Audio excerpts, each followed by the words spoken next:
Hey, good morning. This is your Monday morning wake up with Jack McNeil. I hope this finds everyone doing well, and hope you're well rested and ready to begin another week of doing absolutely nothing while stuck at home. Well, I hope that's not the case for you. I hope that you have plans to do some good things, especially to spend some time in study of God's Word. And so let us not lose sight of the need to do that, though we are separated from one another, perhaps from our church families. And so I urge you to use this time of captivity to your best advantage in studying and learning from God's Word.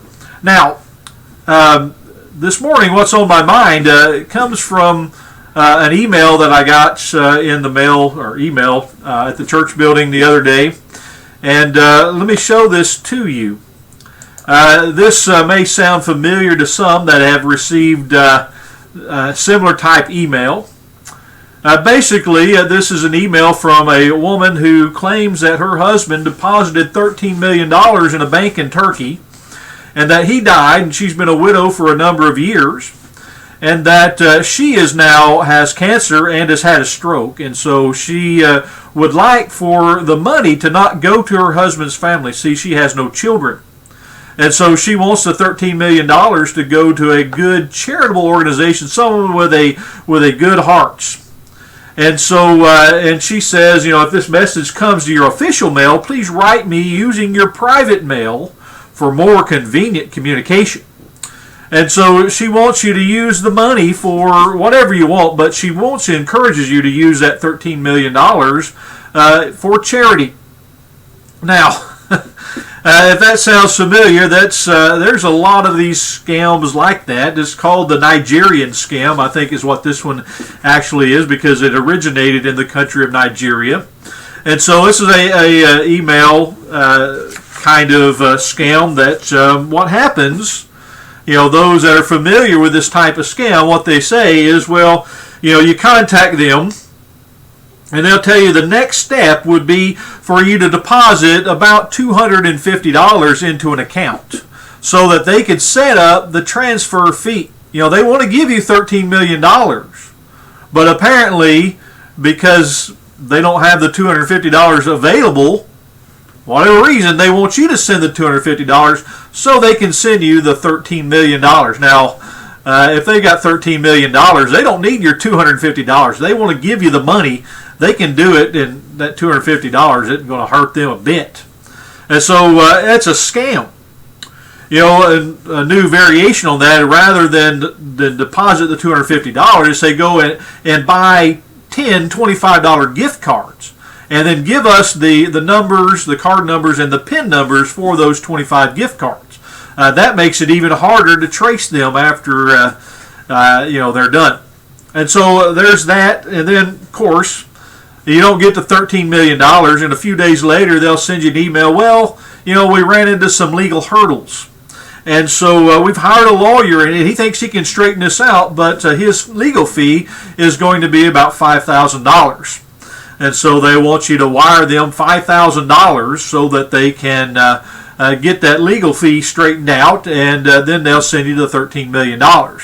And certainly, if you send them the $5,000 on top of the $250, they'll probably come back later and we ran into yet more difficulties, and for an additional $2,000, we can really get this straightened out. And so that's the kind of scam.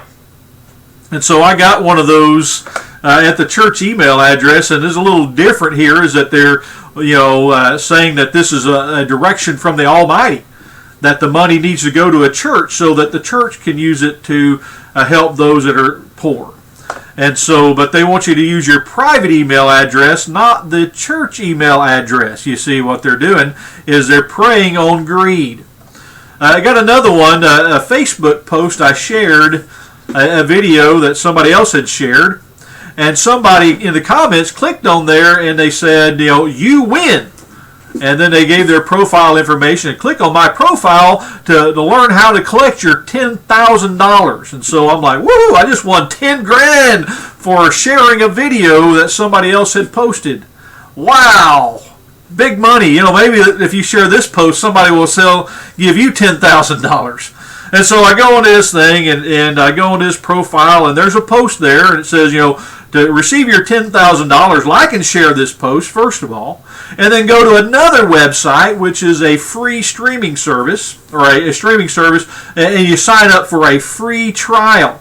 Now, although the free trial is supposedly free, they still want your credit card information. And so as soon as I saw that, well, guess what popped in my mind?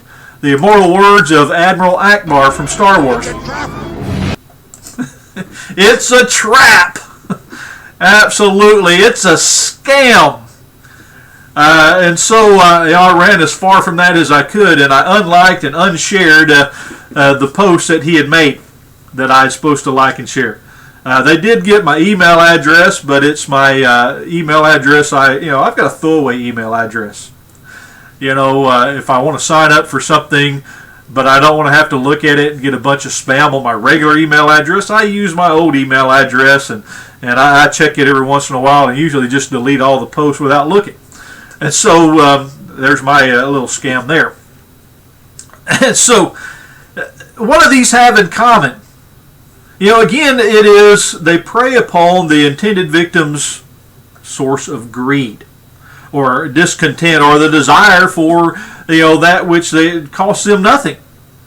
And so a lot of times these scams, if you look at them, if they were real, they would be illegal anyway. And so when the people get scammed trying to do something that they know is illegal, well, guess what? They're not going to call the police for fear of being prosecuted. And so it's greed. It's not always the case. Sometimes they prey upon fear. Well, you're going to get in trouble if you don't do this. And so that's a different category, but a lot of times it's just simple old greed that they prey on.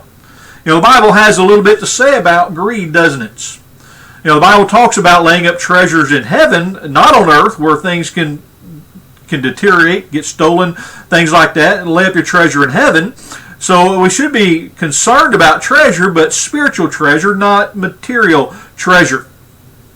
And so Paul told Timothy in 1 Timothy 6, verse 6, but godliness with contentment is great gain. We should be greedy for godliness, not greedy for money. Greedy for godliness is great gain. For we brought nothing into this world, and certain we can carry nothing out. And having food and raiment therewith, let us be content. But they that will be rich fall into temptation and a snare. It's a trap. And into many foolish and hurtful lusts, which drown men in destruction and perdition. For the love of money is the root of all evil, which while some coveted after, they have erred from the faith and pierced themselves through with many sorrows. It is that desire for money. It's not that all evil at its root is money. That's not always the case. There's love, there's greed. Greed, that's love of money, but there is jealousy, things like that are certainly lead to evil, but the love of money is the root of all kinds of evil. There are other motives for murder besides money. Usually jealousy or anger or wrath, but sometimes money does lead, the desire of money does lead to murder, to lying, to stealing, all of these things. And so the love of money is the root of all kinds of evil. Notice you pierce yourself through with many sorrows when you do that. When you have that desire to be rich, that desire for money, that desire for physical things above all else, if that's the thing that drives you, then there's going to be a lot of temptations out there. The temptation to get something for nothing. And there's lots of people that are willing to offer you something for nothing. They want to. It's a trap. They want to trap you. They want to snare you. And so we need to be careful. But the onus really comes back on us. If we don't have that desire for something free, for something for nothing, if we don't have that greed in our hearts, we're not going to be susceptible to these kinds of scams. And so recognize that the desire for money is a scam. It is by one of the means by which the devil attempts to ensnare each and every one of us. It's a trap. And so avoid the traps that the devil lays. Avoid it. Eve said that, the serpent beguiled me, and that word literally means to trap with baits. It's a trap. And so don't let the devil beguile you through your own desire for worldly possessions. And so, hey, I hope that's a good lesson for you this week. Everyone have a wonderful week. Thank you.